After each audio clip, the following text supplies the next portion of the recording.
قبل أسبوعين تقريبا تم اختراق حسابات تويتر الخاصة ببعض الأشخاص المؤثرين في العالم زي جيف بيزوس وإيلون ماسك، حتى باراك أوباما ما خلوه. وبسبب الشيء ده نجح المخترقين في أنهم يسرقوا أكثر من 120 ألف دولار.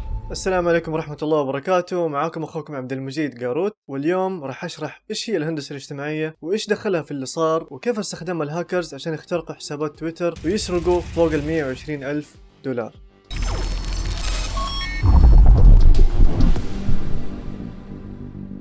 طبعا للي ما يعرف، تم اختراق حسابات معروفة في تويتر وكتابة تغريدات تطلب حوالات بالعملات الرقمية المعروفة بيتكوين، وفي نفس التغريدة الهاكرز كتبوا انه اي مبلغ ترسله راح نرجع لك هو دبل. طبعا الواضح انه الهاكرز كانوا مجهزين خطة او استراتيجية للاختراق. مثلا نلاحظ انه بجانب اختراق حسابات الاشخاص المؤثرين، الهاكرز اخترقوا حسابات متعلقة بالبيتكوين، والشيء ده هو اللي ساعدهم ينجحوا في انهم يسرقوا ال 120 ألف دولار. فلما الناس تشوف ان حسابات البيتكوين الموثوقة غردت وكمان الاشخاص الموثوقين غردوا بنفس الشيء، اكيد راح تكون عملية خداعهم اسهل. برضو للي ما يعرف، لما تودع الكريبتو كورنسي في محفظة بيتكوين مستحيل احد يقدر يرجع لك هي الا صاحب المحفظة نفسه. يعني لو انت من ضمن الناس اللي ارسلوا فلوس للهاكرز، ما اعرف ايش اقول لك، بس الله يعوض عليك. طيب نجي للسؤال المهم، كيف تم الاختراق؟ معقول نظام الحماية في تويتر ضعيف؟ تويتر صرحت بعد الحادثة بأنه اللي حصل كان عبارة عن هندسة اجتماعية منسقة استهدفت حسابات موظفين تويتر.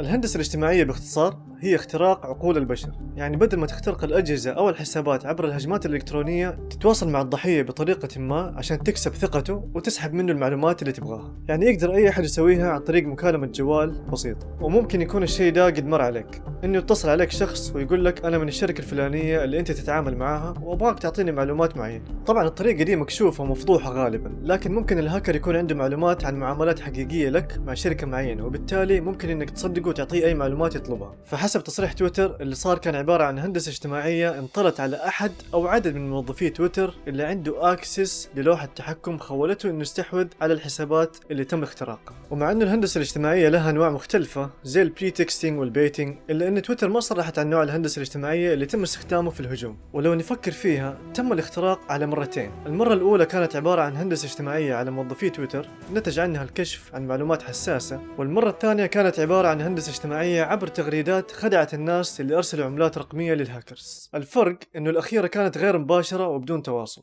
طيب كيف نحمي نفسنا ضد الهندسة الاجتماعية؟ أول حاجة لازم تميز معاملاتك مع أي شركة. مثلا لو جاك متصل يقول لك أنا من شركة الاتصالات الفلانية وحاب أخذ منك بعض البيانات، لازم تسأله أسئلة تخليك تتأكد إنه فعلا من هذه الشركة. مثلا اسأله عن الاي دي حق حسابك عندهم، أو عن قيمة آخر فاتورة دفعتها. طبعا هذا مثال واحد، لكن الفكرة واحدة. باختصار لو كان عندك شك حتى لو 1% إنه المتصل أو المرسل نصاب، خليك بجيح في أسئلتك إلين تتأكد. معلوماتك لو ما حافظت عليها اليوم ممكن تكون ضحية سهلة بكرة، وضحايا تويتر كانوا أكبر مثال.